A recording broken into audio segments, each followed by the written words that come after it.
Миллиард 328 миллионов рублей столько выделено в этом году на помощь аграриям Коми. Это больше на 27%, чем в 2021, сообщил профильный министр Алексей Будкин во время прямой линии. В студии говорили о перспективах отрасли, итогах сбора урожая, поддержке предпринимателей, безнадзорных собаках и борщевике. На федеральном уровне подвижки есть. Наконец-то борщевик признан сорняком. Это мы знаем.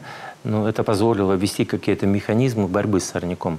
К сожалению, чтобы можно было ожидать от Федерации финансирования этой борьбы, мы не видим.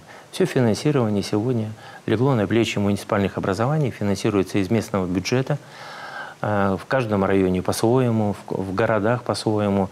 Хорошо, что нащупан наконец-то самый эффективный способ борьбы с борщевиком. Понемногу все признали, что это способ химических обработок. Лидер у нас в этом направлении город Сыктывкар.